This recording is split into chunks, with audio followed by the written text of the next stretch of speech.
Okay. All right. I think So here's the everything's fucking going. thing. Here's the fucking thing, right? Here's the thing. You may be asking, wow, this still isn't the Norfolk Southern derailment episode.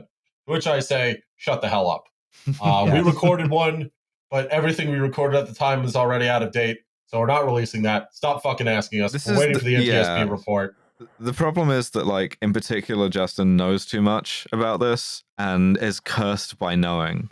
Yeah. If you ever see The Man Who Knew Too Much, you got to see the Roz cut. Yeah. It's just Roz superimposed on the entire movie. Yes, we did record an episode on East Palestine, but by the time it was finished, everything we said was out of date or wrong.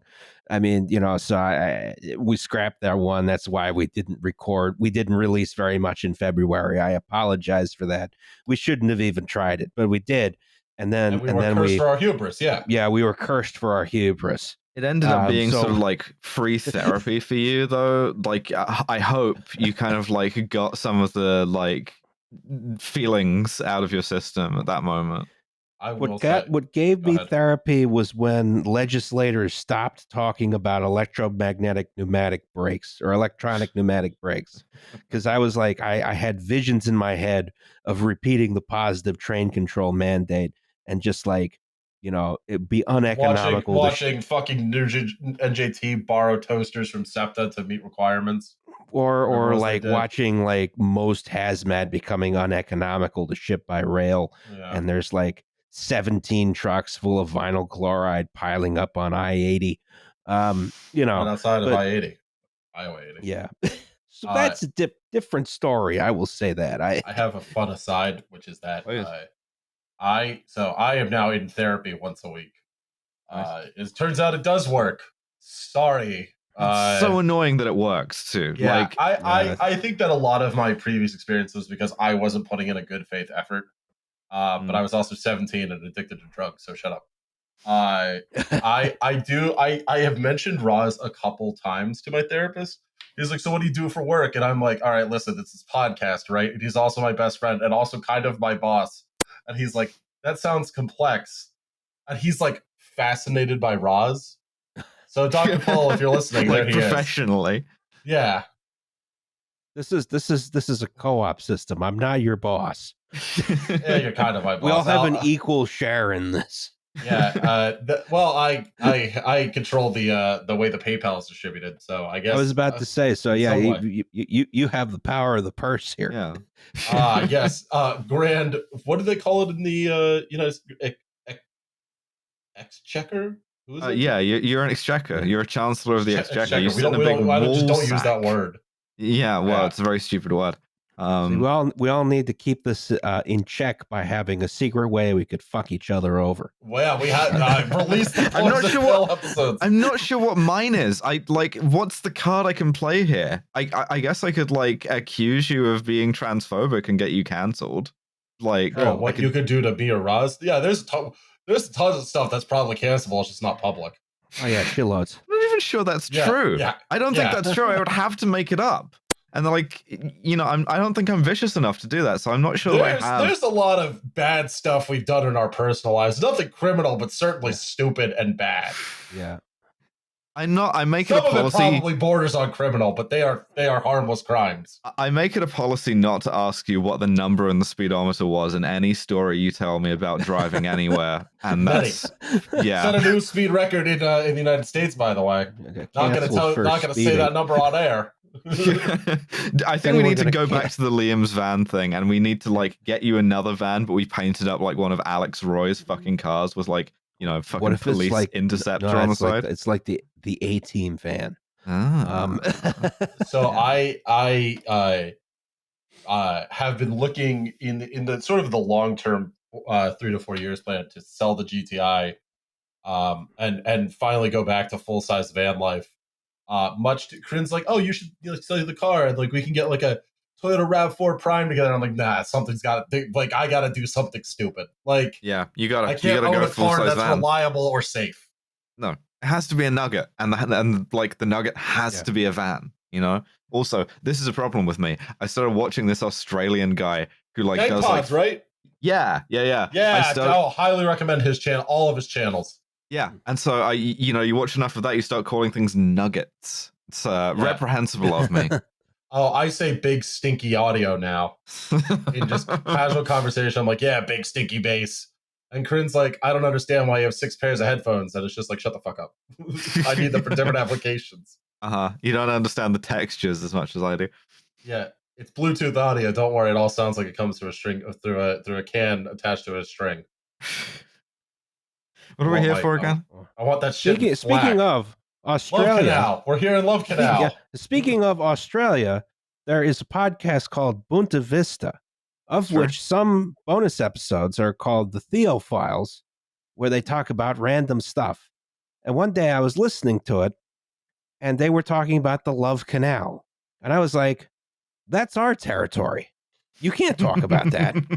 That's our thing." What are you going to do? You're going to take another person? Bunta Vista Social Club, you are hereby issued with a cease and desist order. Yes. We don't come to your house.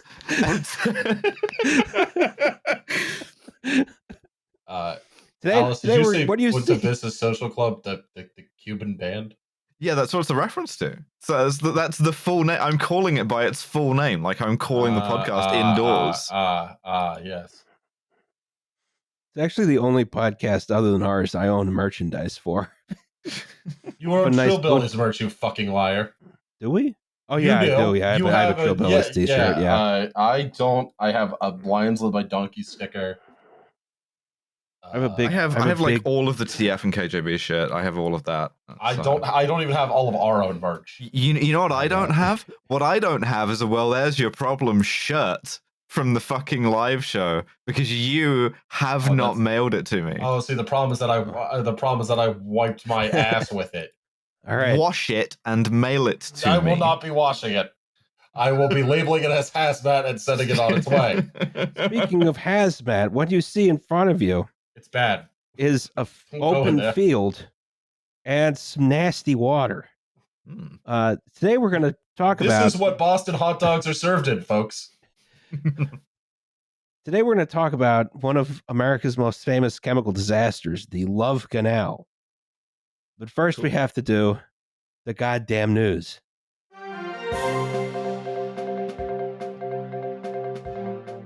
Oh, folks, this one's bad, huh? Yeah, so there was a big train crash in Greece, an olive field meet, if you will, because two trains just wrecked right into each other at high speed.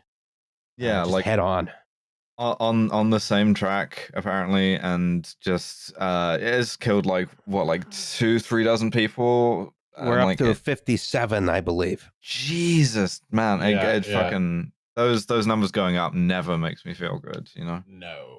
So my understanding here is that this double track line was single tracked for track maintenance, and there was sort of this. The signaling system in Greece does not work very well. So there's this culture of, the station master saying, yeah, that signal is red because it's broken. Just go ahead.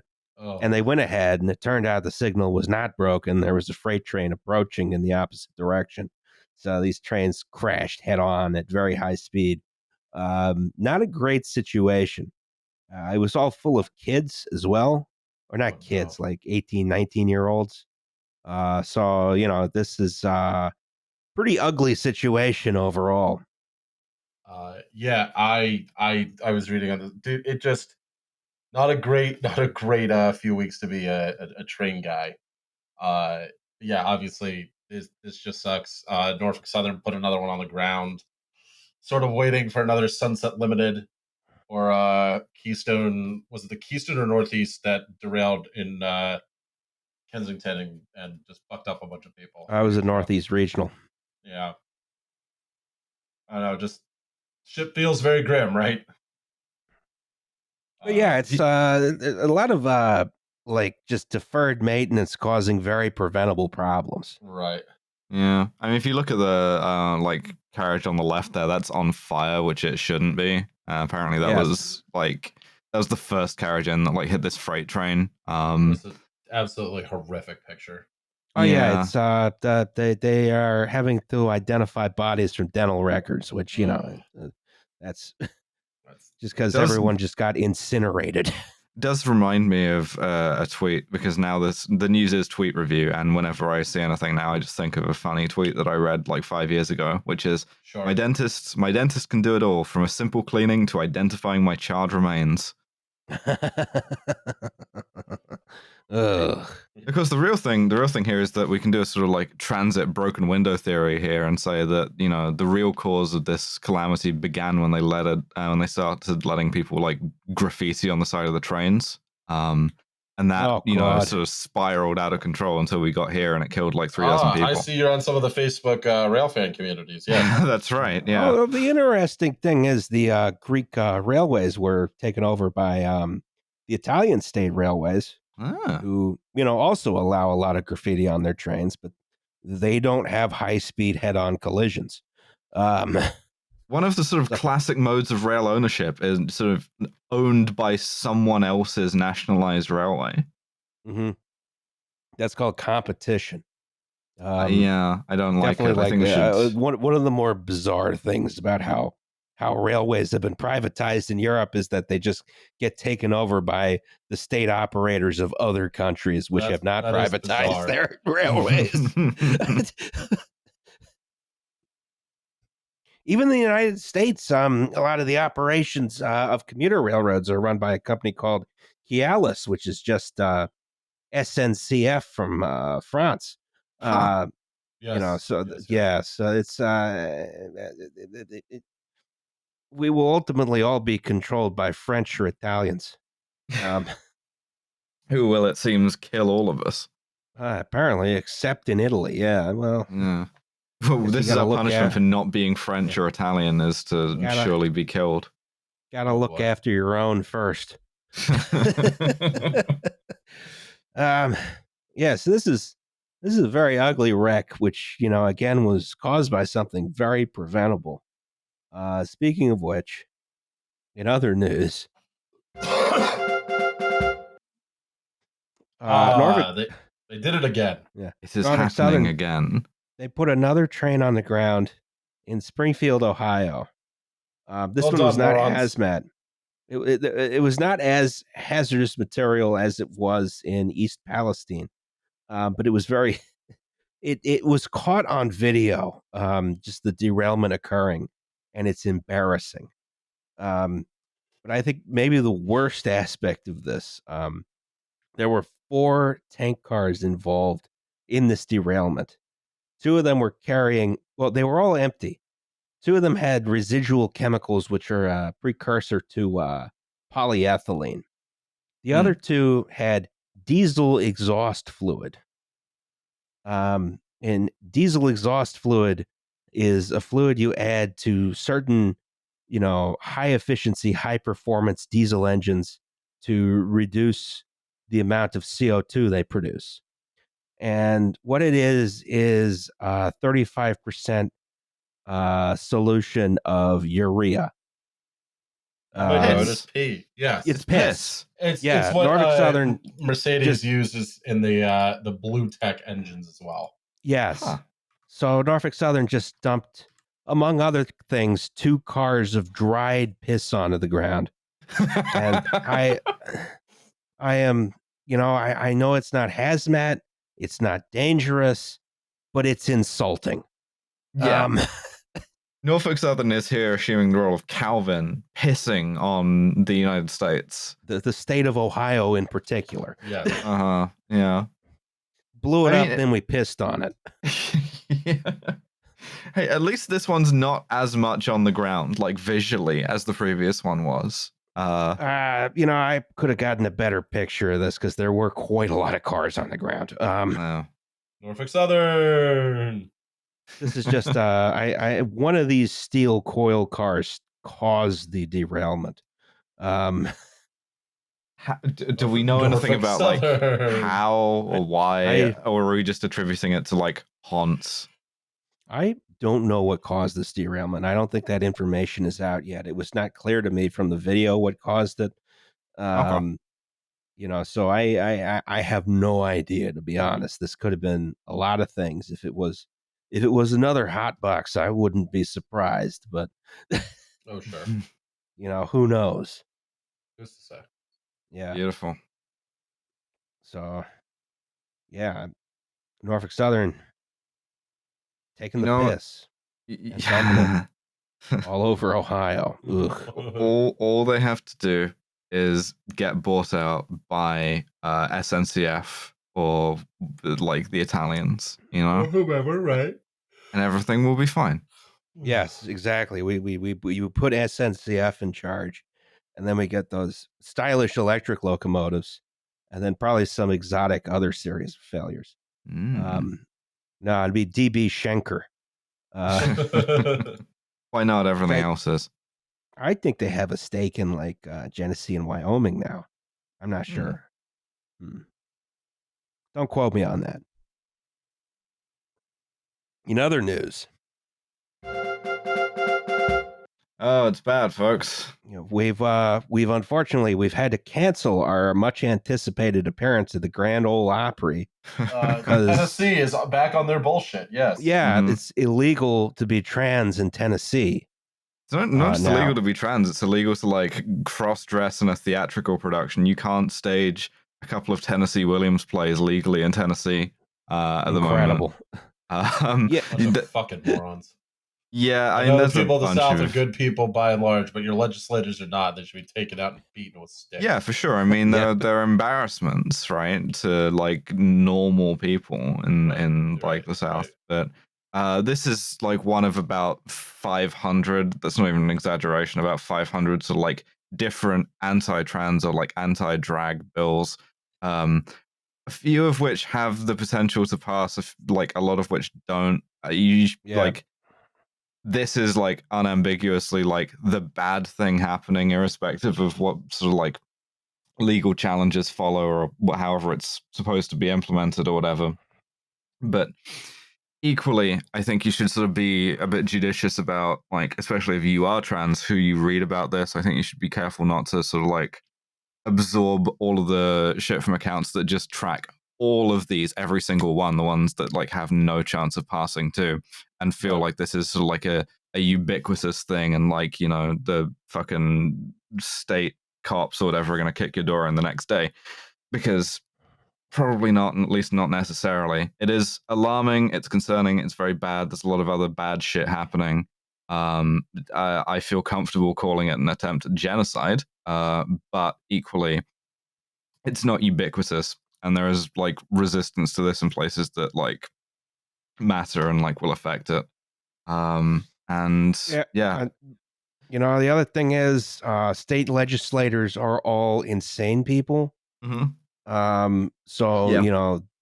These bills could get randomly passed anywhere, but they could also, someone might just shoot someone to avoid getting the thing passed, because again, state legislators, all insane people. Yeah, lunatics. There's no sane state legislator out there.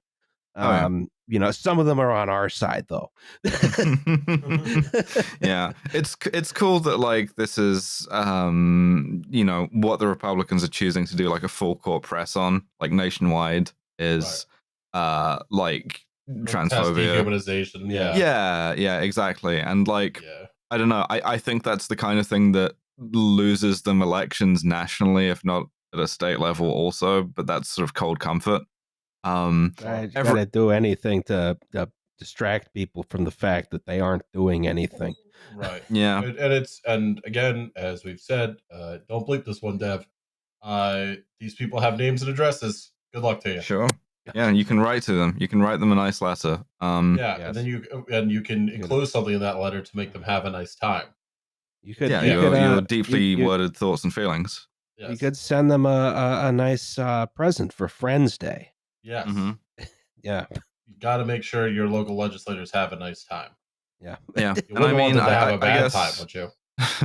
I guess I don't really know what to say to trans people, because like every trans person I know, not just in the US, is like extremely sort of like has a high level of baseline anxiety about this, and for good reason.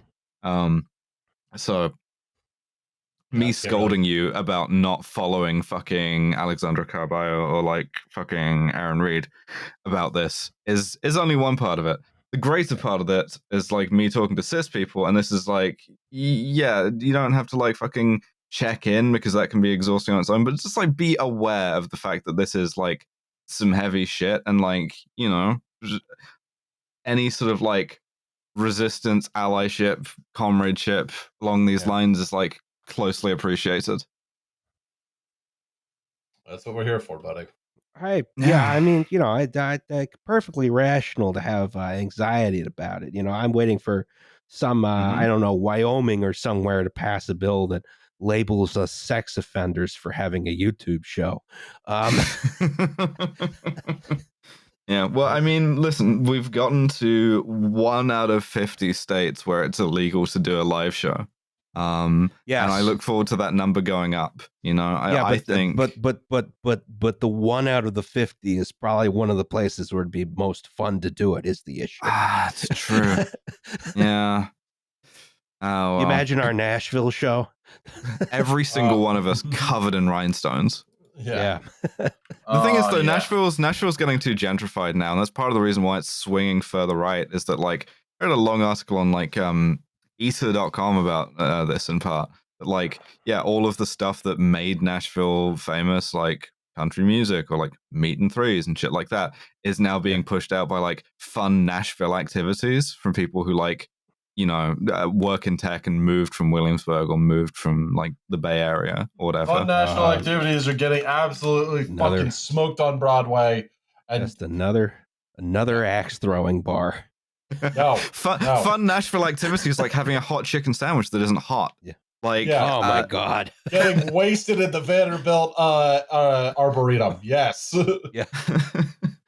So yeah, Nashville sort of, I fear, is becoming like a theme park version of itself. I was always headed that way, I guess, and like we always we always do we can't do a Gatlinburg show. That's the other thing. Yeah, can't even do the tacky one. You know? Yeah.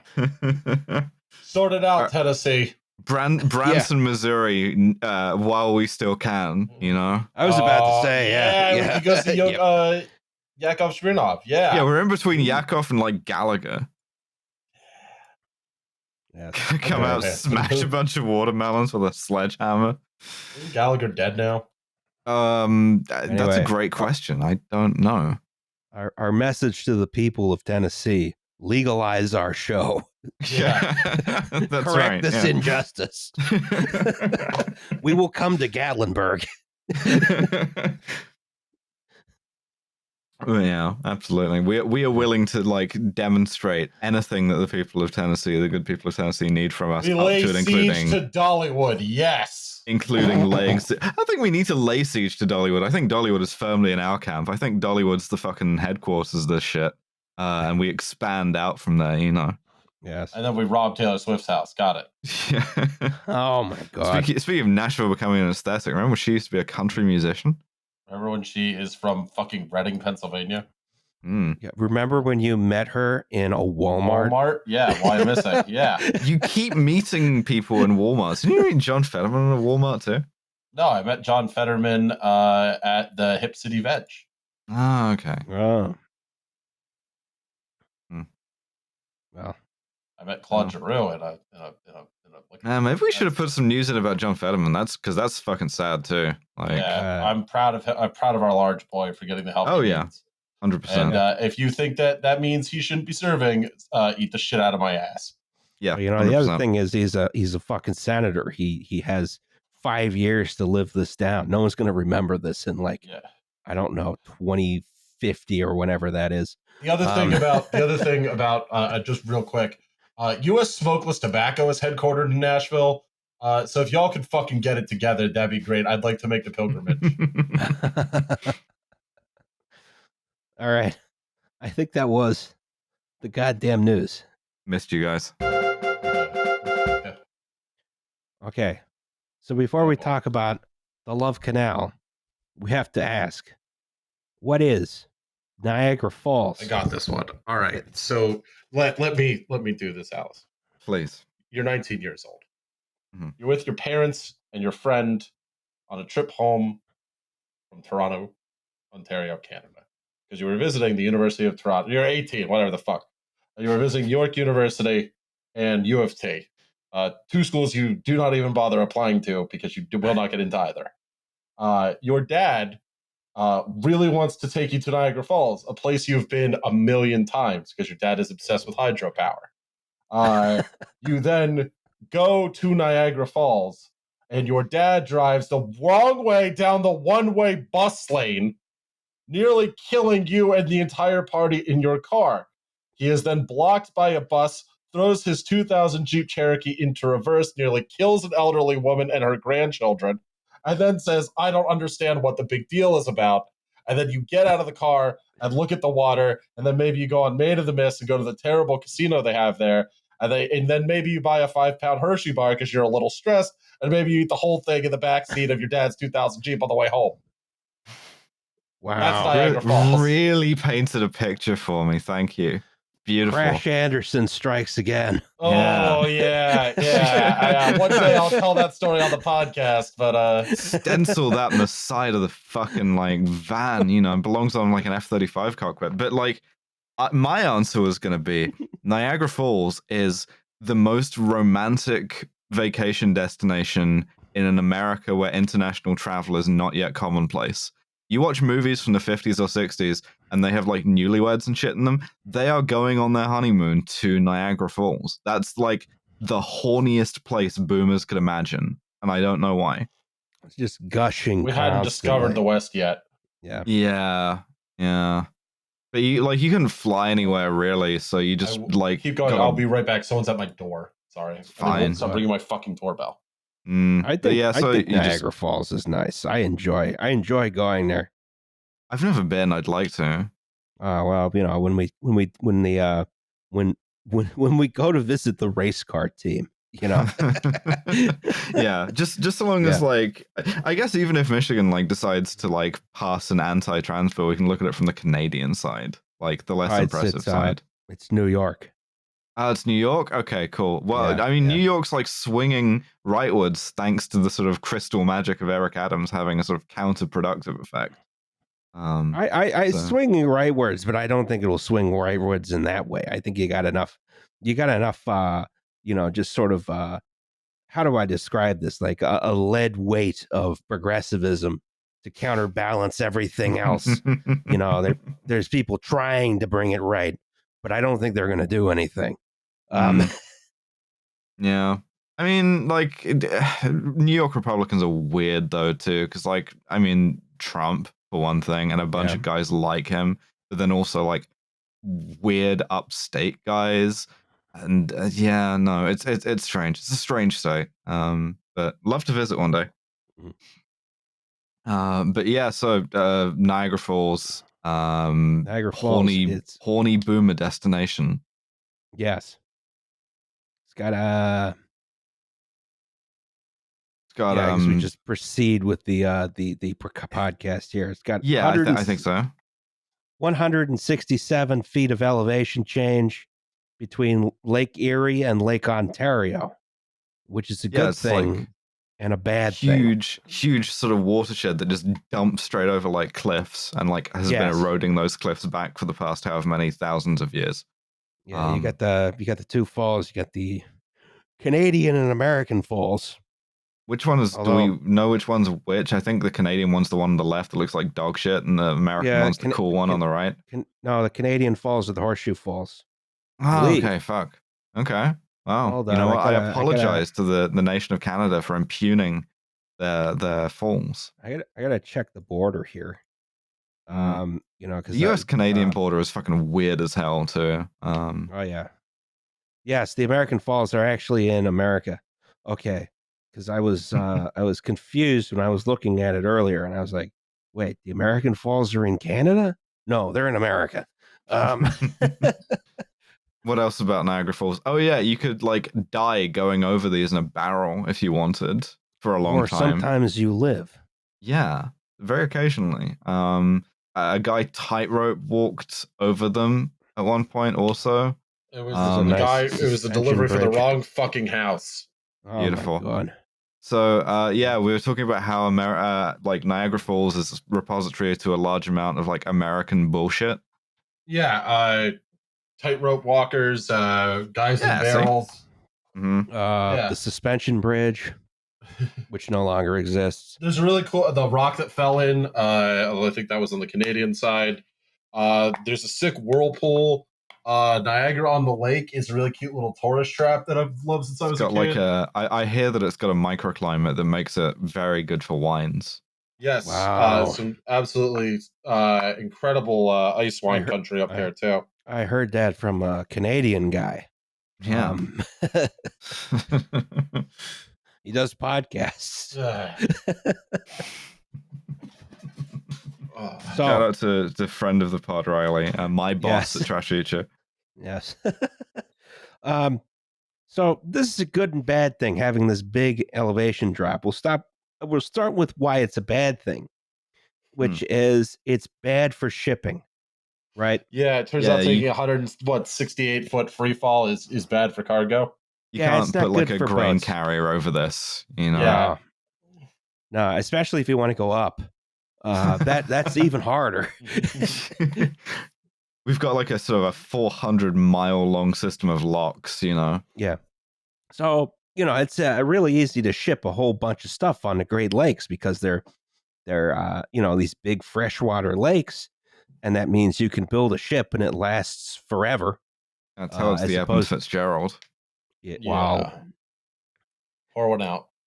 I mean, it's still there. It's like the thing about plane crashes, you know, no one's ever left one up there yet. Yeah, exactly. The freshwater shipping is interesting because a boat will last like 100 years easily. So, you know, your solution here is, you know, if you want to go between two different lakes that are at different elevations, you need some canals, right? And there's several canals in the region by the late 1800s, right? The big one was the Erie Canal that went from Buffalo to New York City. It's still in operation in the late 1800s. It's actually still in operation today. There's a very small amount of commercial shipping on it. But a lot of that traffic was being taken by railroads.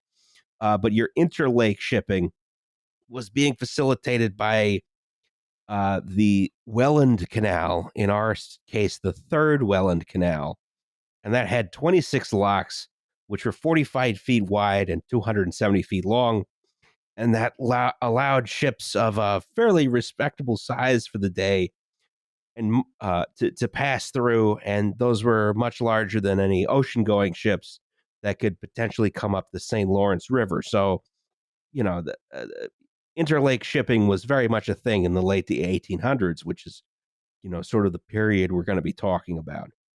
For sure. Is this it here, the Welland Canal? This is the fourth Welland Canal. Ah, okay. Which was built in the 1930s, and that one is still out in operation today. Cool, I like it. Oh yeah, they got a bunch of big locks. Put your big ships on there, you know. But this elevation change is also a good thing because you can extract energy from water flowing downhill. Ooh, what the fuck kind of like Mount Patmos monastery built into the side of a mountain shit is this? Looks incredible. How about you stop? Oh, okay, never mind. Yeah, this is I'm a huge fan. It's magnificent. Yeah, it's a bunch of industry that was built onto the side of the Niagara. This is built onto the side of the Niagara escarpment. And they diverted water from the falls, used it to power water wheels and turbines and stuff, then discharged it back in the river, right? So Niagara Falls, every factory his own hydroelectric power station. Yes.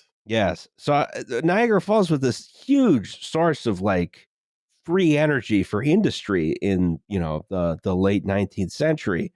Lots of people located their factories there. Because it was cheap and it was very efficient.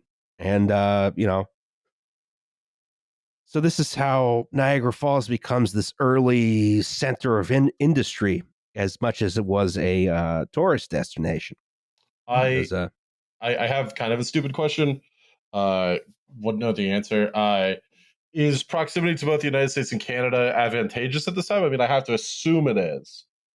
Like, is that like a reason for its development, or it's just like, ooh, big fall, go boom? Well, Toronto is right there. Yeah, Buffalo. So you've got that's a big city. But I think the free energy is really the kind of Kickstarter. The big Kickstarter here, yeah. I just really love this this photo. I want to make a sort of like beautiful little diorama of it, you know? Oh yeah, it'd be nice on a model railroad or something, you know? Yeah. Yeah. No one does like model canals, which is a shame, I think. You do sort of a rain gutter regatta. Yeah. Cool. So there was this guy named William T. Love, right? Uh-oh. And he is some guy who made a lot of money off of railroad investment. One of the problems with this guy is we don't actually know a lot about him. Well, like he's sort of we have sort of a deflationary problem here, in that like back in the 1890s or whatever, there were like a million like guys, and now there's only like 2 or 3 guys. Yeah, that is true. You know, back in the 1800s, it was like, you could become a millionaire by like with like $50. You can't do that anymore. No, and everybody was like running like schemes and angles and shit. Yes. Whereas like now, only a fraction of people are doing that. Yeah, I'm doing a scheme, or I'm doing what's another? Bunkum, hokum, things of this nature. Yes, exactly. Snake oil. Yeah.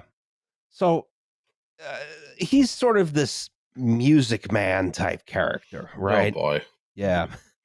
He comes in, he talks a big talk, and then he leaves. This is about 1890. He wants to build just north of the city of Niagara Falls, which is a cross-border city. He wants to build what he's going to call Model City, New York. Right? Wow, that's a new town. What a catchy title. Yes. A new town, yes. So this is going to be your ideal city built north of the town. I already circled this. I don't know why I circled it again. Emphasis. This is going to be the wrong syllable. Sorry. It's going to be built for 2 million people. It's going to have parks. You fuck what? Yeah. It's going to have parks. It's going to have high quality housing. It's going to have a rational street grid. It's going to have good sanitation. It's going to have high tech factories. He's trying to build Neom, right? No, this is the American. This is the American Neom. Trump said he's going to do American Neom, so he's bringing it back. Yeah, he's bringing it back. Yeah, yeah.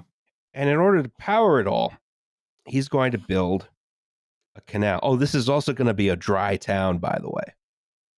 Of course, it's a model city. Why wouldn't it be a model of temperance? Yes. Yeah. In order to as opposed to Ransomville up here, which is a model town dedicated to the idea of kidnapping. Yes.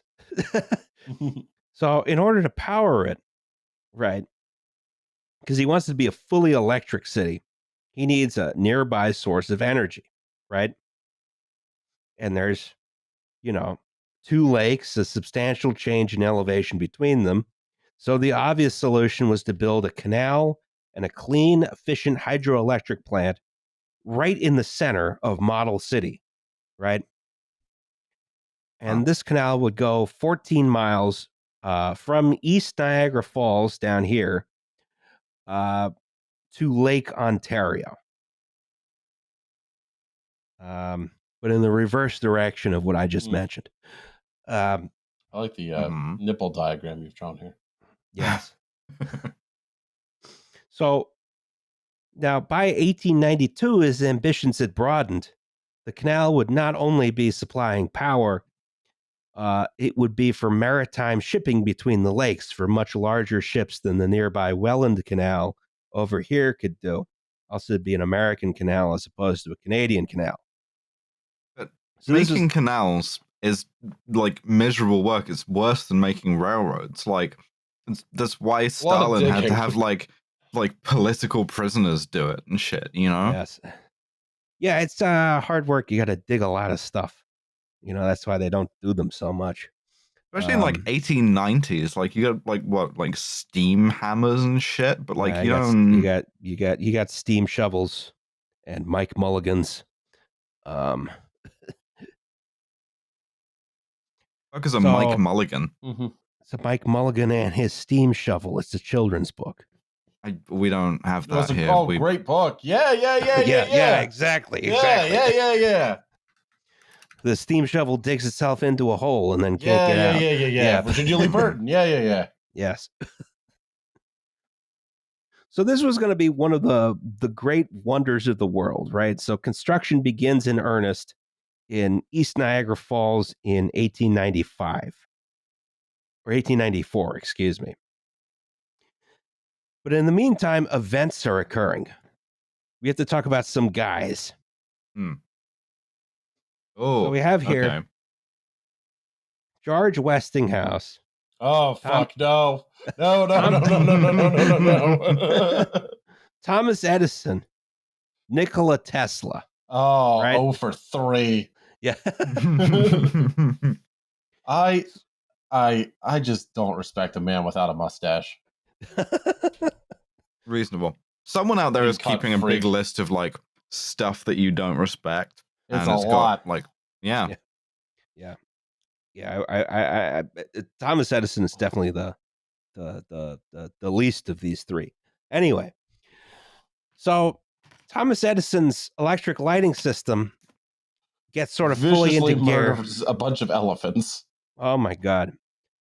This gets into gear in the late 1870s, right? He's supplying electricity. It's the sort of low voltage direct current system.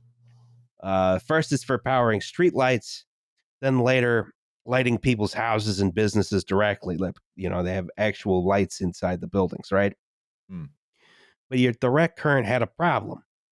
It could not be transmitted very far because of its low voltage. Yeah, the electrons aren't wiggling enough to like have enough energy to get. No, the electrons are just going, straight. They're going around the whole circuit as opposed to wiggling back and forth. So this requires lots of small power stations, which are in the middle of populated areas, and resulted in a whole bunch of competing electric lighting companies, all of which had technology just different enough to get around Edison's patents, right? And this is how, in several places, but not mostly New York City, the air above the streets becomes this horrible mess of electric wires.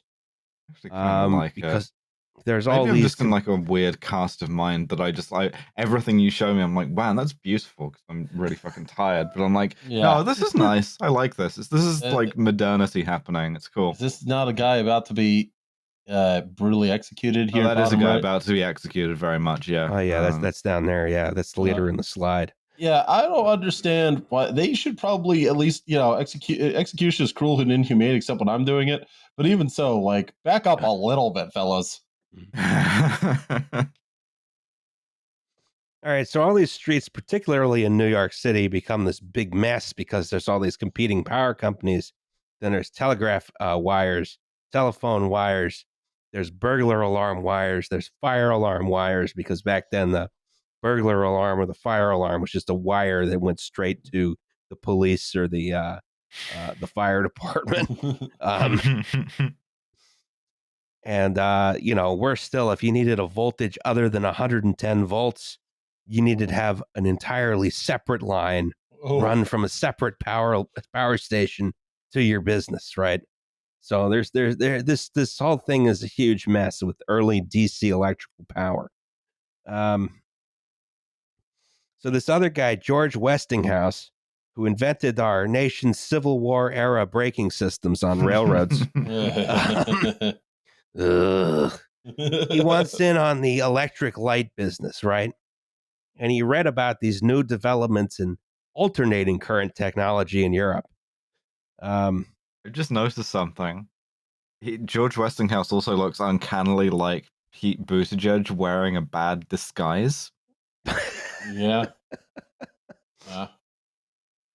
You put like a stage mustache on him, and like I was wondering what Pete Buttigieg should look like if he were a bear, but yeah. Yeah, and that's the answer. Pete Buttigieg. Yeah. So here's about new developments in alternating current. Alternating current at this time in the United States was used for these huge things called moonlight towers, which is essentially, you have a giant street light that's like 110 feet tall, and there's just like two giant light bulbs on it. Big and you light up the whole town that way. Oh, like Batman, those back. Batman Arkham City sort of deals. Yeah. They still have them in Austin, Texas. I'm gonna look this up right the fuck now. Yeah.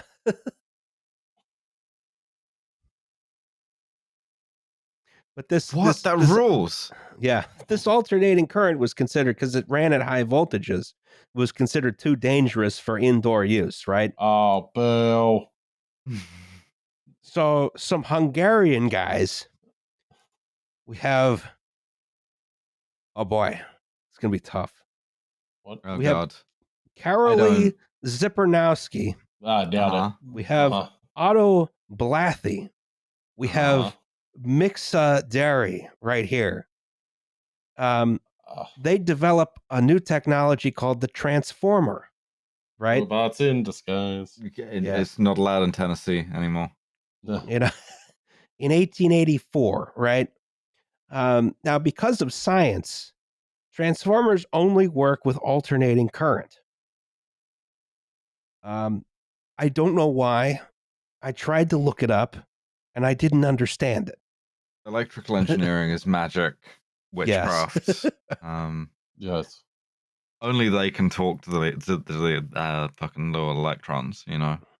What this means is you can step up or step down voltage arbitrarily, and higher voltage means you can transmit the electricity farther distances without losing any power in there, right? Yeah, you can see an implementation of this idea in the video game Workers and Resources, Soviet Republic. Yes. So here's the idea, right?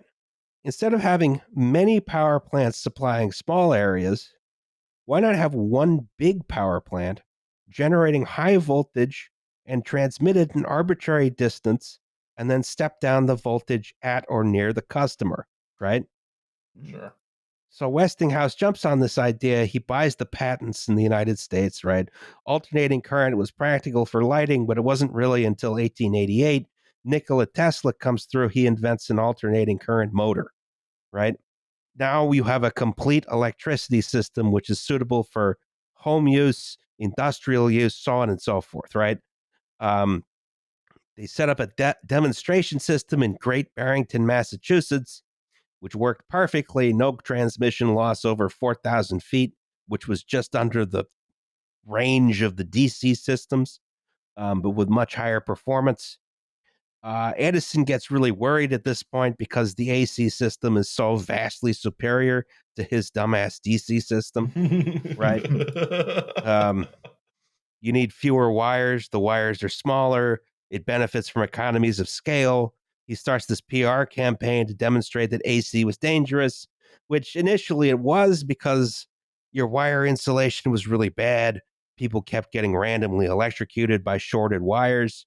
And that's just from the fact that there's so many wires and so many electric companies, and electric companies are showing like being founded and then going bust so frequently that, you'd have 4 million wires and like 4,000 of them were from defunct companies. So they just short each other out occasionally.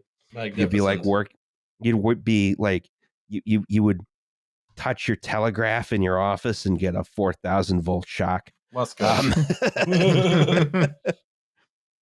So people were constantly getting randomly electrocuted by this stuff. Now, this is also, it's a very New York City centric problem, because most other cities made you bury the wires, but New York City did not do that. But this does receive outsized press because it's New York City, right?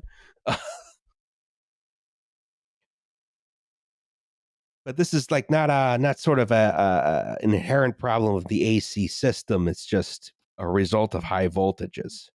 And another guy, Harold Pidney Brown, he takes up the cause, right? He writes the New York Post. He says these electrical companies are recklessly endangering the public with cheap AC electricity.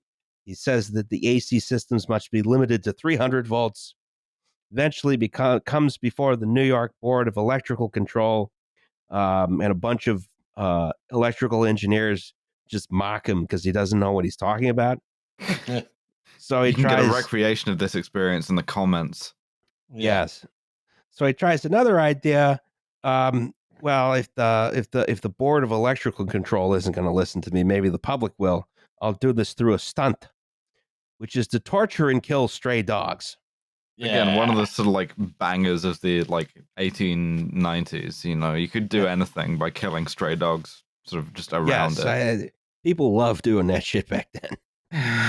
Bad time to be a stray dog. Yeah, or really any animal. Like you could just sort of, anytime you're at a sort of crossroads in your life, you could go, what if I did some animal cruelty about this? And it would be a pretty safe bet that it would work. Yes. He did several public demonstrations showing the relative safety of direct current versus alternating current by shocking dogs with direct current at increasing voltages, and then doing one shock at alternating current, which invariably killed the dog. Sometimes he'd do this multiple times a day. What the fuck, guy? Get help or be executed. I don't mind when people who are cruel to animals are gruesomely executed. Well, that's a good segue here. This catches the eye of the state of New York's justice system, who want a new way to kill people. Right? Well. So Harold is appointed to the board to determine what kind and how much electricity to use the new electric chair. Great. Now to demonstrate to the board and the press that alternating current was what was needed, he uses it to kill several cows and a horse. They get him in the chair. South Carolina uses the electric chair in the 50s on a 14-year-old black boy. Look it up. Oh boy. Incidentally, the like execution official for this is euphemistically called the state electrician, which is in my head as one of the sort of like all-time examples of like bureaucratic euphemism. Yeah. That's yeah. So this is another thing designed to smear the reputation of alternating current. The first use of the electric chair was on August 6th, 1890, with Westinghouse generators and equipment. And the technicians in charge botched it, and the victim writhed in pain on the chair for several minutes while they tried to shock him to death. Yeah, Westinghouse said they could have done better with an axe. Yes. And then the New York Sun reported 2 weeks later that Harold was on the payroll of Edison Electric. But nevertheless, this PR campaign went on. They kept electrocuting animals and people, right? Until Thomas Edison left his electrical company in 1890 to pursue other projects. And then the company instantly switched to producing alternating current systems because direct current was so stupid. Interesting how that works. Thus ended the War of the Currents, one of the dumbest slap fights in history. Yeah, standard fights are great fun. You guys remember Blu-ray and HD DVD, and then there was the third one that I can never remember that Tecmone did. We gotta do laser discs. Yeah, bringing back laser discs. Love that. Love that. Under Thomas at War of the Currents, there's categories: cruelty to animals. An essential feature. Also, Tecmone, great channel. We're just recommending stuff here now.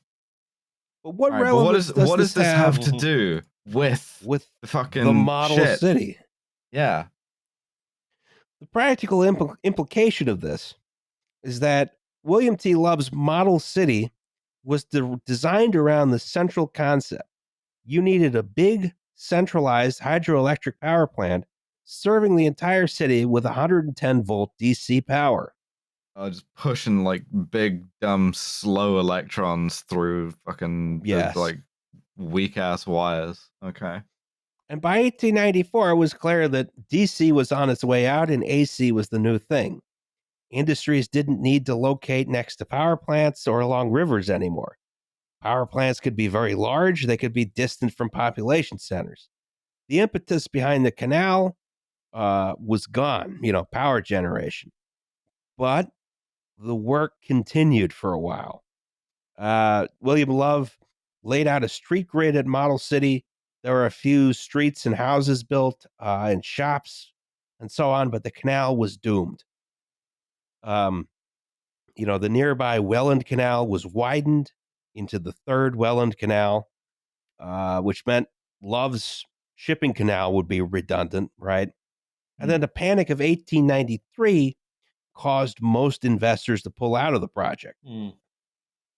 There was still work continuing at a very slow pace for a long time, but the thing that really put the kibosh on the project was a law meant to preserve Niagara Falls in 1906, which prevented diversion of more water out of the Niagara River because so many people had been diverting it for factories and bullshit. Oh, they're just like, it looks like shit, Yeah. William T. Love moved on to other projects. Model City remained a hamlet as it is to this day. Do we know anything about what he went on to do? No. He disappeared. Completely disappeared. Went over the falls. Over the falls. Yeah. Is that his real name? I don't know. I don't know. Yeah. Ironically, despite its environmentally friendly conception, Model City is now home to an enormous landfill owned by Waste Management. Oh, yeah. They have like a nuclear waste dump there now. So the canal, what was excavated of the canal was about a mile in East Niagara Falls, New York. And it just sort of sat there for several decades. No one knew what to do with it. Check out our famous hole. Yeah. It's a big hole. Come to the hole. Until 1920, when the city of Niagara Falls started dumping garbage into it. Hey, free landfill. Oh, yeah. It's just a big hole. Throw some garbage in the hole. Yeah. Hold on. I'm going to try and change the slide, but I have a cat in my face. Aw. Which one? Milkshake. Hey, Milkshake. Hi, Milkshake. So now we have to talk about... Roz, Michelada's now coming 12 packs, Roz. Oh, my God. Yeah. Now we have to talk about the Hooker Electrochemical Company. Oh. Don't call him that. Put a businessman on the job. Yes. God damn it, Milkshake. I can't see the notes. Well, first of all, you got a guy called Elon, which is never good. Yeah, he's the guy. Yes, so Elon Huntington Hooker founded the Hooker Electrochemical Company in 1903 to produce chlorine and caustic soda. This dude killed 400,000 people. Oh, yeah.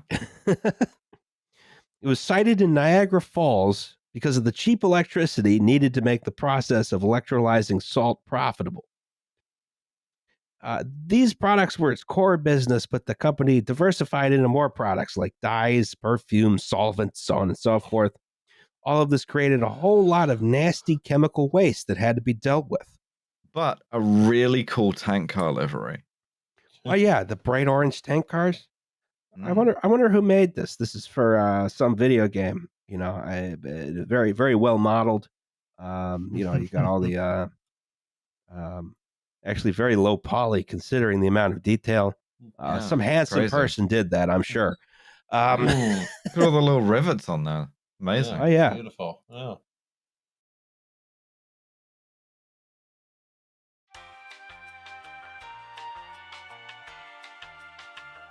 Hi, it's Justin. So this is a commercial for the podcast that you're already listening to. People are annoyed by these, so let me get to the point. We have this thing called Patreon, right? The deal is you give us $2 a month, and we give you an extra episode once a month. Sometimes it's a little inconsistent, but it's $2. You get what you pay for. It also gets you our full back catalog of bonus episodes, so you can learn about exciting topics like guns, pickup trucks, or pickup trucks with guns on them. The money we raise through Patreon goes to making sure that the only ad you hear on this podcast is this one. Anyway, that's something to consider if you have $2 to spare each month. Join at patreon.com/WTYP pod. Do it if you want. Or don't. It's your decision, and we respect that. Back to the show.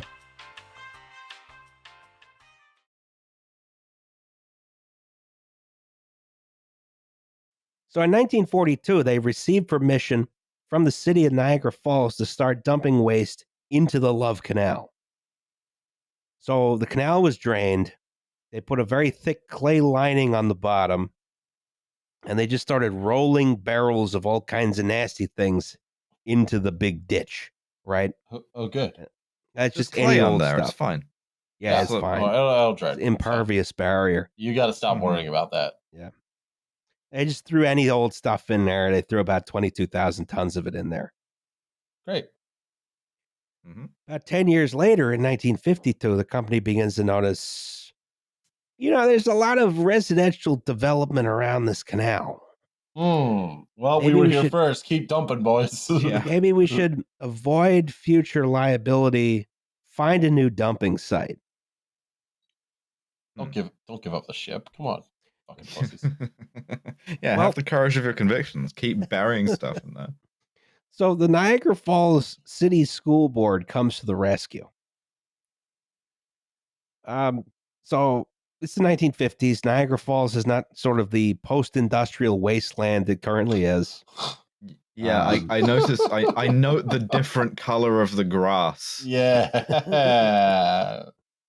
Like city skylines. You got a fucking pollution overlay in real life. The city is growing. It needed a new school right in the growing neighborhood of Love Canal, right?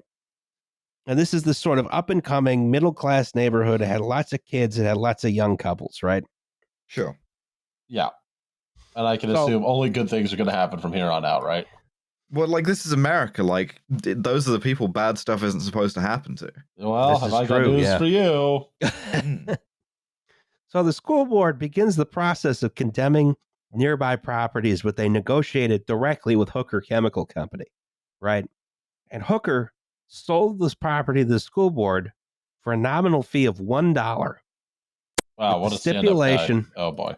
With the stipulation that Hooker Chemical could not be sued for any future contamination, injury, illness, or death resulting from the chemical dump on the property.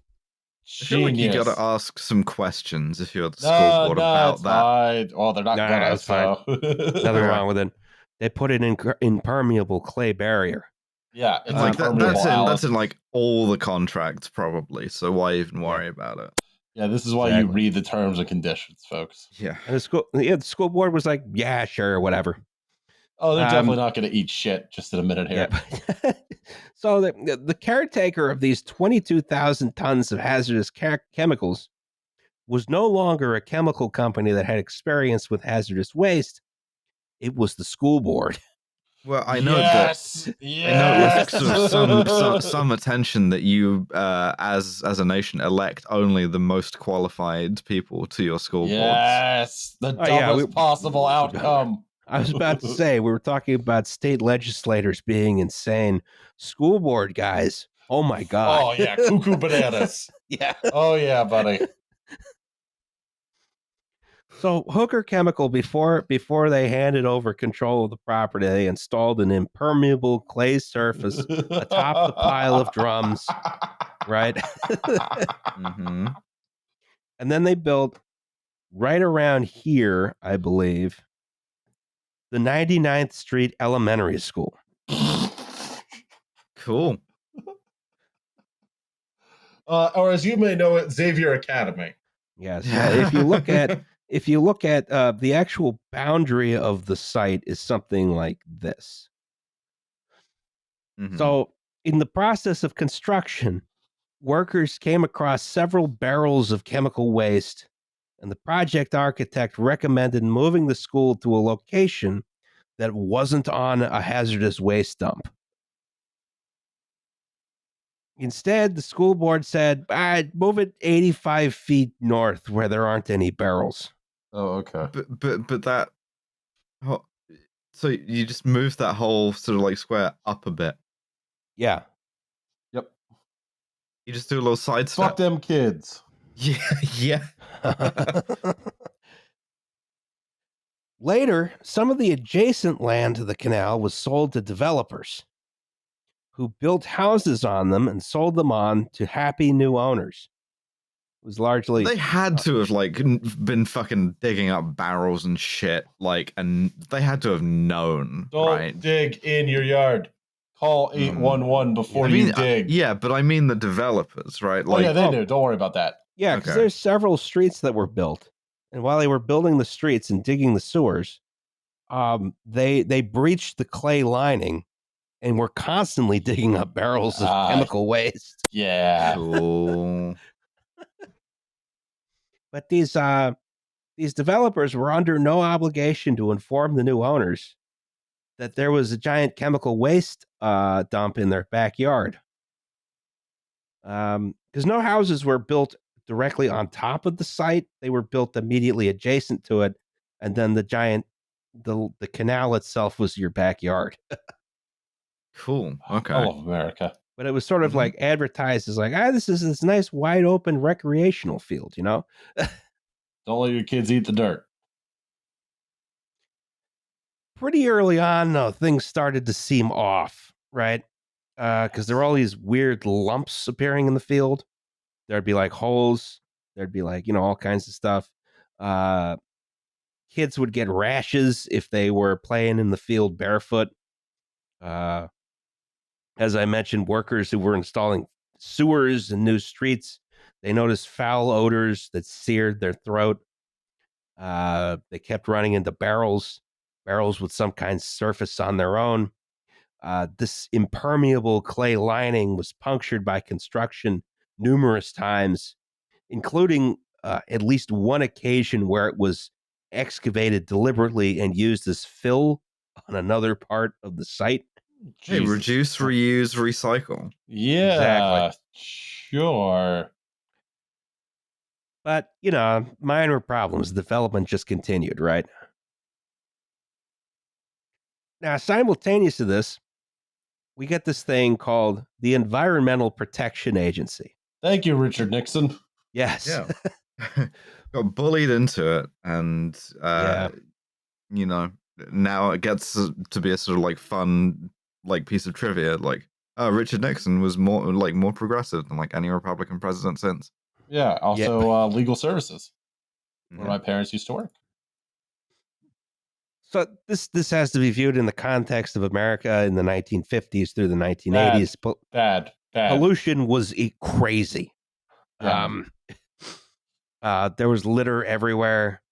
Half the landscape is abandoned cars because you bought a new one each year. Rivers caught fire, not just in Cleveland. That episode is coming. Don't worry. Yeah. Shut up. There were city buildings. They were all covered in soot and diesel emissions. The whole thing smelled like Quebec. Everything looked terrible. There's hazardous waste that was disposed of haphazardly, basically everywhere, or maybe they burned it, right? Frequently near residential neighborhoods. This is the point at which, like, the like popular science or popular mechanics or whatever will tell you how to change your oil, and when you go, what do I do with the used oil? They go, dig a hole, put it in the ground.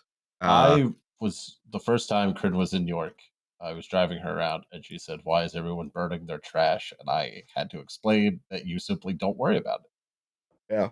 I mean, this is why like a whole generation of American politicians are also like climate change deniers, is because they had fixed in their heads this idea that like in the environment is when there's a big fucking like, smokestack coming off and like depositing acid rain directly onto your shit, right? That's why, but like whenever Trump talked about like climate change or whatever, he was so inconsistent about it because like you talk to him about the environment and he'd go like, yeah, we're gonna have like the most beautiful, cleanest water, like clean air and shit, because that was relatively uncontroversial because people don't like smog and like are able to get their heads around that as opposed to shit like climate change, which they aren't. Yeah, this is back in the day when the accepted way to dispose of used car batteries was to just burn them in giant burn pits. Is that not what we should have been doing? Now we throw them in the ocean, obviously, but it's a safe and legal throw.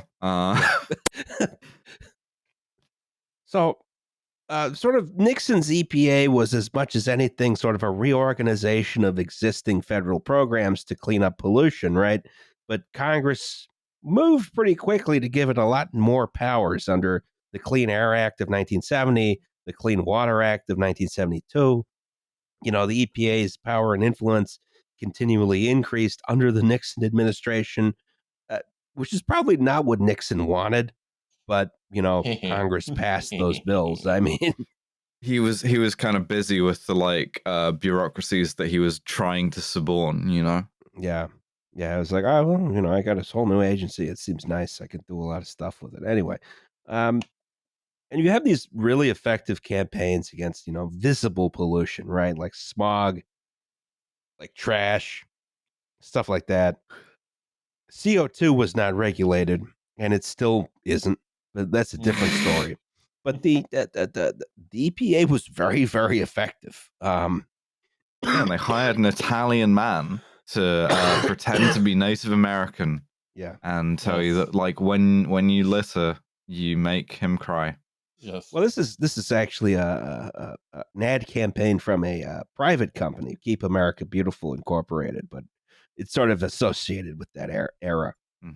Is the crying Indian advertisement, which was Iron a crying Eyes Italian. Cody. Yeah.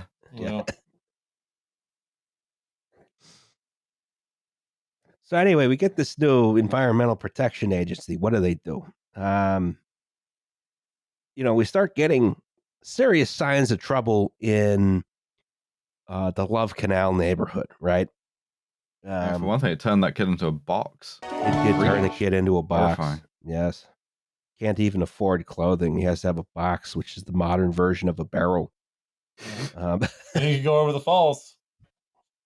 I don't think you can go over the falls in a box. Yeah, I don't think that's survivable. Sorry, kiddo. I love how they phrased this like a cocktail recipe. You know, you go to a bar, you're like, give me a Love Canal. Give me 82 chemicals and 25 years.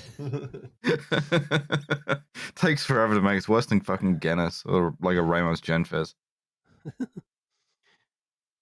So there had been this you know, situation for a long time that folks had noticed, you know, they would get random chemical puddles after it rained in their backyard, but no one really thought much about it. A few particularly hard winters hit Niagara Falls, most notably in 1975 and 1976. All the snowmelt caused the water table to rise. Uh-oh. And all of a sudden, this impermeable clay barrier, which now had lots of holes in it, you know, the water table rose above that. All the leaking chemicals came to the surface. And this meant that folks in the Love Canal neighborhood found they had nasty, sticky black residue in their basements. Their sump pumps stopped working, and the plants were dying in their backyards. There was chemical odors everywhere. What's interesting to me really about this is the extent to which people sort of who are interviewed by like the local journalists who are first looking into this story viewed it as like a nuisance at first. Like, oh, there's gross puddles or whatever. It's unpleasant. Like, you have to drain it and shit, but it's not like a health threat. And like some of that's genuine, like sort of attitude, and some of it's also the fact that the Hooker Chemical Company is still like 3,000 jobs in Niagara Falls. Yes. Some of it's also like, oh, gee, I don't want to move. Please don't make me have to move. Understandable. Especially if like you don't have any savings, you're still paying off the mortgage, and like when shit gets bad later or worse later, it's like you can't sell the house. No one will buy it from you. Right. Yes. you get these sort of abnormally high rates of birth defects. You get lots of miscarriages. You get lots of kids with intellectual disabilities, right? And very high rates of unexplained illness in people. And the Niagara Gazette starts this sort of extensive and long-running investigation starting in 1976. But it took years for anyone to start to try and address the problem, right? Yeah, they had this reporter, Michael H. Brown, who does door-to-door surveys and stuff, and really bothers people in power about this. But it sort of to no avail for years. Yeah, there's a long drawn out process where people slowly start to realize, this might actually be an issue. This may be a problem. There's a really bad blizzard in 1977. 45 inches of snow fall on Niagara Falls. The water table is high enough at this point that there's just chemicals killing the grass in the fields. Nothing grows there. Everything turns black and nasty. Mm-hmm. The whole neighborhood looks like shit because it's a chemical wasteland. And this woman named Lois Gibbs starts to put all these problems together in 1978. Lois's son had epilepsy and asthma and a whole bunch of other stuff. Mm-hmm. She managed to find out that, her 5-year-old son's elementary school was built on top of a toxic waste dump. Who could have foreseen this? Perhaps the school board, maybe. Yeah. Just as a thought. So she and a few other people start this door-to-door effort to get enough support to create something called the Love Canal Homeowners Association. This is not the bad kind of homeowners association where they regulate where you can put your trash can. Because the thing is, they can't regulate your lawn because nothing grows on it. Yeah, you're having a bad time, and congratulations. You have 3 kinds of cancer no one's ever heard of. You sort of eldritch horrors growing on your lawn. That's the only thing you can reliably grow. Hey, listen, homeowners associations may be fascist tyranny, but you have to have faith that they are sort of like the thin blue line between you and eldritch chemical horrors. This is true, yeah. A few other organizations show up. There's a renters association, which is mostly African American in the neighborhood, who plays a role. Folks are mad. They want someone to take action, but there really isn't anyone who can take action. There's no procedure for dealing with a problem like this. There's no government agency who's in charge of this. Nominally, the EPA is, but they can't really do anything. Yeah. Maybe you could try. I had a look at local politicians and stuff, and I found the local health commissioner, I think he was a county official, said that they did some testing and stuff, and he said it's exposure to such and such a chemical is it's only as dangerous as smoking a couple of cigarettes. Yeah, a famously healthy activity. Inspiring confidence. Yes. Yeah. And then the mayor was just like, it's fine. Don't worry about it. Great. Yeah, no one wants to address any of these problems, even though they're at this point so obvious, right? It's not until 1978 that the relatively new EPA gets involved, and after just a little bit of testing, they realize how bad the problem is, right? It's so bad that there's one detail in an article I found where the guy goes to interview some people, and he goes outside, and there's one tree left in the whole neighborhood, on their lawn, and the leaves are oily to the touch. There's all kinds of nasty chemicals down there. There's mostly there's sort of these precursor chemicals to chlorine and stuff like that. But there's so much crap down there that no one. I don't think it's ever been established what was down there. I know there's a whole bunch of dioxin, which is one of the nastier ones. Oh yeah, by far the nastiest. And again, to keep citing Michael Brown, the thing that I really like is that he draws an explicit sort of colonial violence metropole fucking comparison and goes, oh yeah, dioxin, you mean the shit that is in Agent Orange and is the reason why they had to stop using Agent Orange, that chemical? Yeah. But yeah, so the EPA found sort of fairly huge concentrations of dioxin in like people's sump pumps and stuff. Right. Yeah, real nasty. And of course, if it's in the sump pump, I'm sure that stuff's being aerosolized in your basement. Yep. Mm-hmm. Yeah, I think they worked out at one point that for one of the basements they measured the sort of like safe exposure time was like 2.4 minutes or something like that. Jesus wept. So, 1978, the EPA gets involved. The New York State Health Commissioner is granted emergency powers, and they decide, okay, until we can fix this problem, we're going to evacuate children and pregnant women from the area.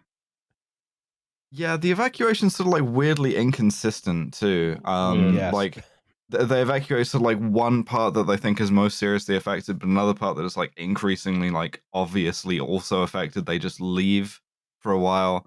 But also they are sort of like forced to concede one thing, which is that like the residents are so concerned that like the shit leaking out of the ground will explode that they make the state stage like 75 buses at like just a parking lot nearby in case like it catches fire or explodes or something like that, and they have to like evacuate everyone immediately. So these buses are just like sat there parked for years. Yeah, for years while this goes on, while this rumbles on through the the got drivers there just sitting there like smoking cigarettes, like it's not as bad. Yeah, I think they just like showed up, parked the buses there, and like left. But yeah, like the I'm imagining sort of like the old B-52 program where the jets could be in the air in like 2 minutes. Yeah, you scramble to your evacuation bus. Yeah. But yeah, they closed the 99th Street School, the one that's built directly on the chemical waste dump. And you have these nasty chemicals showing up, which are very stable in the environment. Dioxins are really bad because they're really stable. They don't degrade with time in the way that a lot of other chemicals do. But a big issue here is there's not really money to actually clean the place up. Because Hooker Chemical was immune to litigation. The school board can't really pay for it, even if they wanted to. Yeah, I mean, Hooker wrote in that that clause in the contract. It's like, no, you can't sue us. Can't sue us, yeah. And like purely on the sort of like contract law of the time, I'm sure that's fine. Like I'm sure there is no remedy in contract law against them. Right. There's another problem that since it was a general landfill before it was a landfill for Hooker Chemical, residents couldn't really conclusively prove that the toxic chemicals showing up in their backyards and basements were the same toxic chemicals Hooker Chemical had disposed of on the site. Who knows? There might be other toxic chemicals there too that the city had disposed of. Who knows whose chemicals these are? I don't know. You don't either. Shut the hell up. This problem got so obviously bad, someone had to do something. And this is not like a unique problem to the Love Canal, right? All of America at this point was covered in improperly disposed of toxic waste. The Love Canal just happened to be one of the worst instances of it that was closest to a population center, save for maybe Times Beach, Missouri.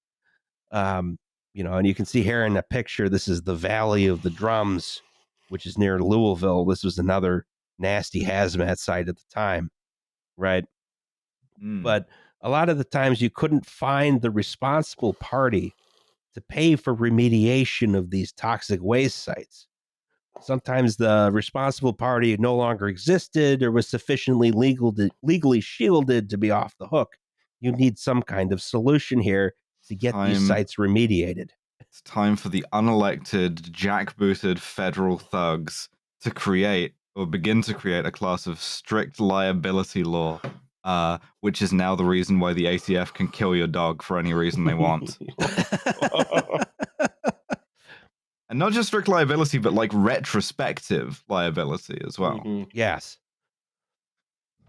And the solution is this thing called Superfund, or the comprehend Superfund.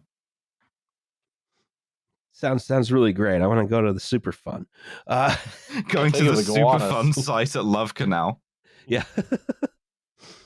It's like waterboarding at Guantanamo Bay. Sounds great if you don't know what those things are. Going to the Superfund site at Love Canal. Going to take a bunch of ecstasy.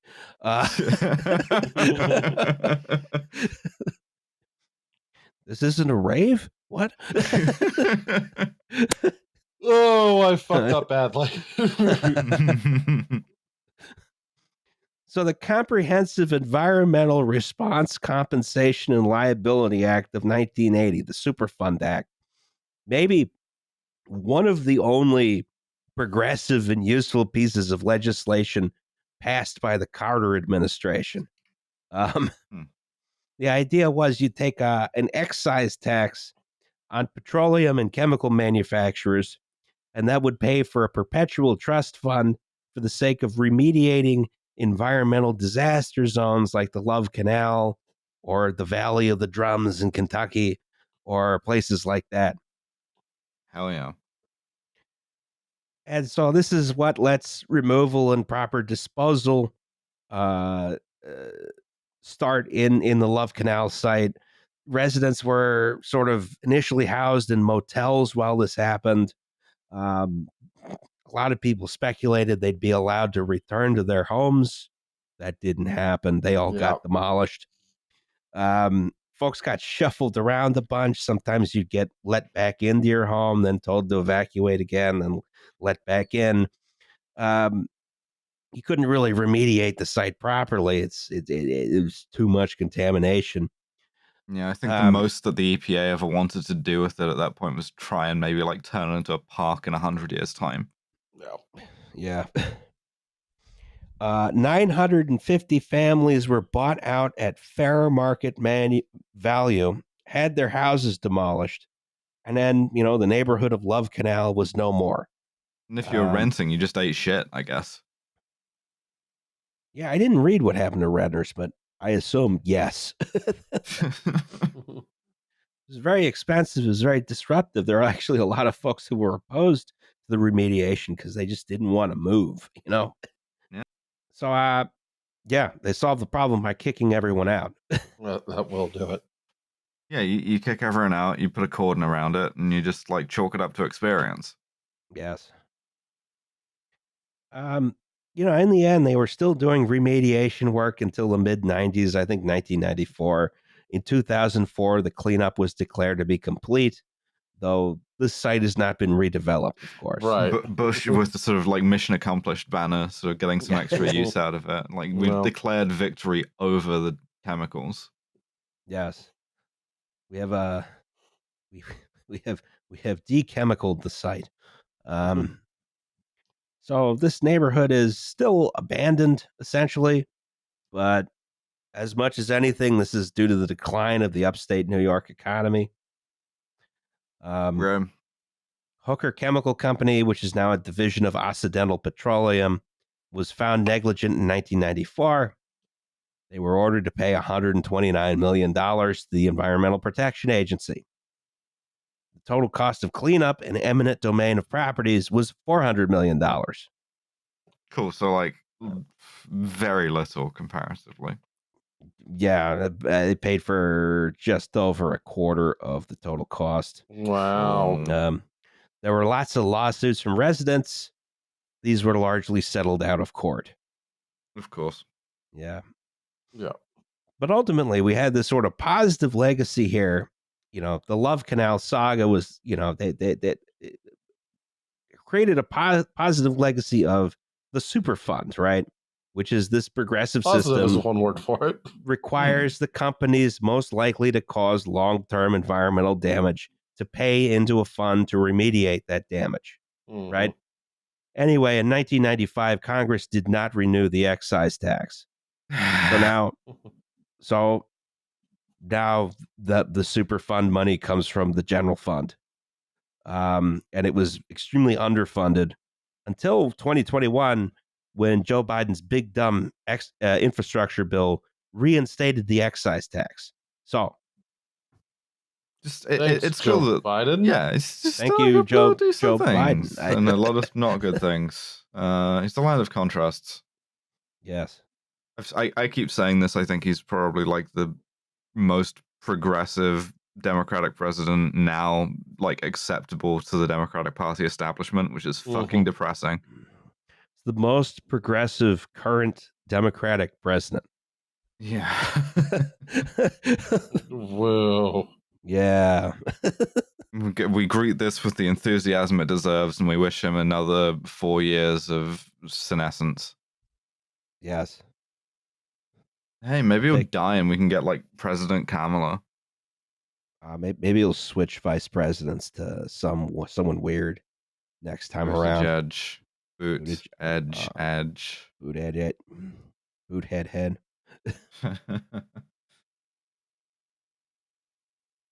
But listen, I mean, like, as much as I don't like Joe Biden, as much as I believe that he's, amongst other things, a rapist, I do think he is the man who is about one heartbeat away from Hillary 2020, whatever, America's chance to apologize to her.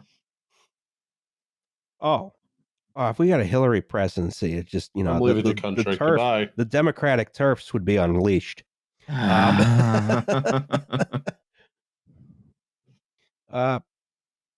Anyway, did we learn anything? What did we learn? Yeah. I mean, do not trust corporations. American school boards have a weirdly large amount of power, including eminent domain shit, which they like at this time certainly did not exercise responsibly, but maybe is too much for like the kind of person who runs a school board anyway. Oh yeah, the Lower Merion School Board has been wilding out recently. You know, they still have all those powers. Yep. And they use them for evil. And violating children's right to privacy. Oh yeah. Love doing it. Just because pollution isn't sort of immediately or sort of medium term visibility to you doesn't mean it isn't happening, isn't bad. Please, a crumb of science in response to like any environmental policy ever. Yes. Instead of just doing like, oh, we're gonna clean it up and make it look nice. Because yeah, this exposes the limits of that about as well as anything I can think of does. So before you buy a house, there's this website called historicaerials.com. What you should do is go check what they were doing there in 1930. Yeah, and have a look and see what color the grass is. Why are these strange oil slicks here? Why are all the animals dead? Yeah. Use your best judgment. Yes. This could happen to you. Could happen to you.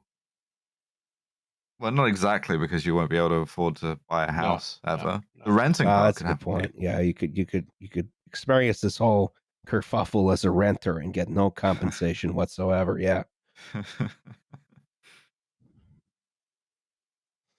I'm sure the landlords got compensated though. Oh yeah, certainly. Well, they're homeowners, so. Well, we have a segment on this podcast called Safety Third. Shake hands with danger. Oh, Yep.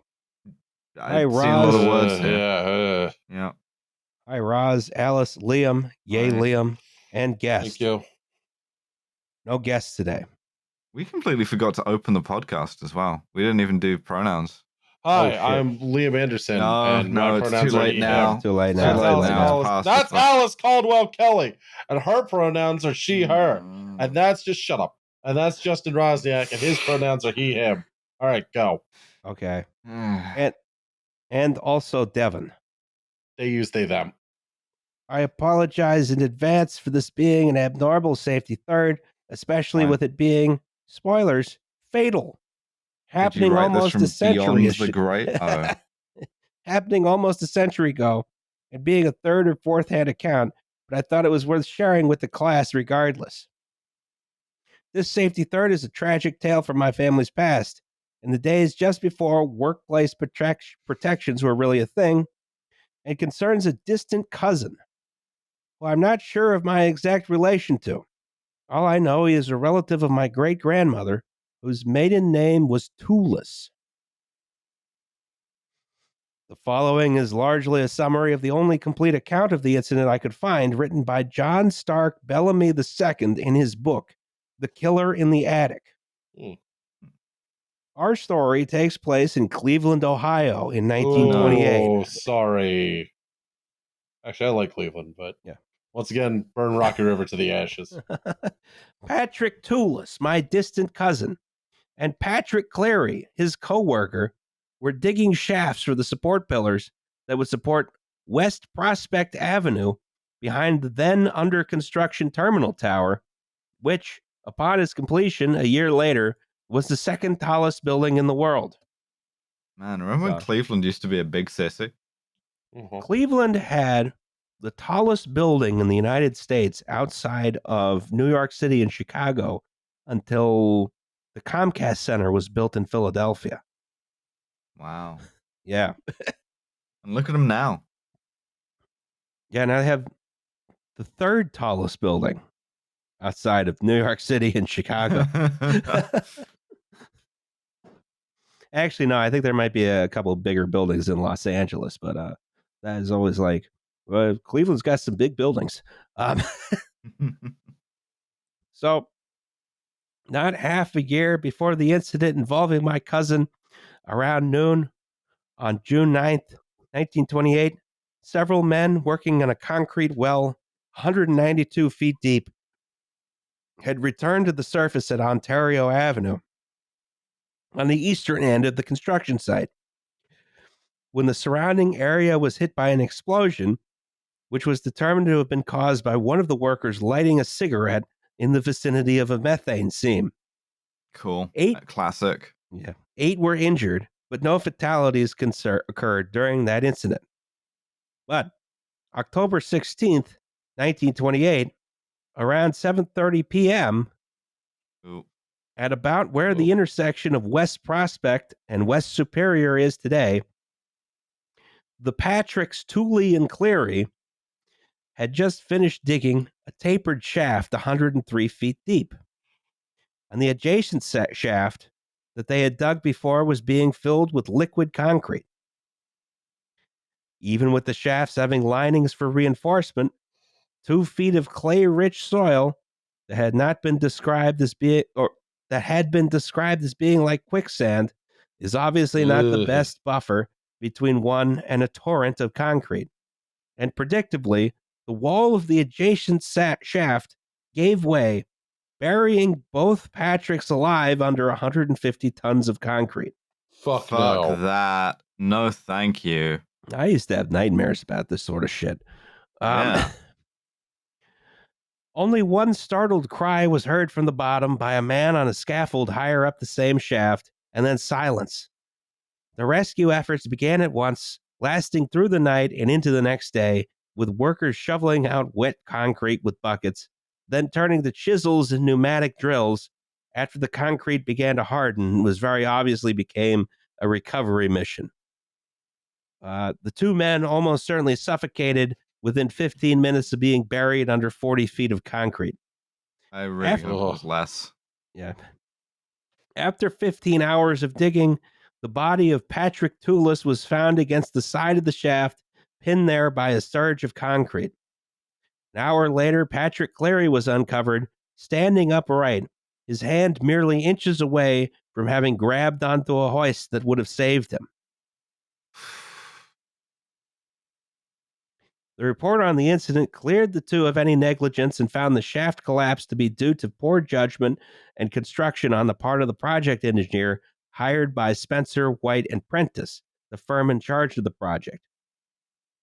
Spencer, White, and Prentice's own investigation claimed the tragedy was a mysterious act of God's love. Classic. And maybe a teensy bit of sand in the clay-rich soil, because of course it was. And not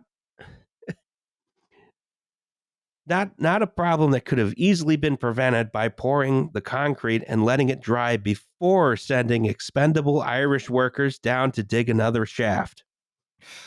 The Toulis and Cleary families were awarded $6,500 each after lawsuits, equivalent to $111,500, or about 370 Xboxes in today's money. Yeah, that's not bad. Let this be a reminder to you all: do not go in the hole, especially if you, especially if you are an Irish immigrant laborer in the 1920s. Keep on being great, and Roz, please give Milkshake and Pizza Boy extra pets for me. Oh, incredibly depressing. Yeah, caissons fucked up. Mm-hmm. You know what? They still send people down to inspect caissons before they fill them with concrete. Yeah, they still put people in the hole, and you shouldn't go in the hole. Yeah, they still put people in the hole. Not a job I would like. No, thank you. Anything with digging, and there's a lot of digging in this episode. Call 811 before you dig, and whatever they tell you, then just don't dig. Just don't do it. Or if you dig, don't go in the hole. Mm-hmm. Yeah, 100%. I do like a very shallow trench, like an inch. You know. I think you can still. I think now you can put a camera in the hole, but a lot of times they just put a person in the hole. Hmm. Well, because it lends that sort of like thrill of danger, right? Yeah, exactly. There's probably some guy who's like, "Yeah, I want to go in the fucking hole." Yeah, this sort of death wish, sort of attraction to the hole, being beguiled by the hole. Yes, but yeah, this could happen to you if you go in the hole. Don't do it. A girl like me could never be beguiled. All right. Well, that was Safety Third. Shake hands with danger. Shake hands with danger. Our next episode will be on Chernobyl. Does anyone have any commercials before we go? We're about to have a PO box again. Details forthcoming. I was about to say the PO box we've been putting in the description for a long time has been inoperable. We're about to have a new one. It's about to be operable. Yeah, we're about to, but it will be a different PO box from the one that I've been putting in the description. Go back and change all the description. I don't know. I just did. You're very handsome. We got to put out enough episodes that all those old episodes are far back enough in the scroll back that no one looks at them and they only get the accurate information. Well, the hard part is to put out a lot more episodes. So yes, I'm really tired. Can I go to bed? Good night, everybody. Yeah, good night, everyone. Bye. Auf Wiedersehen.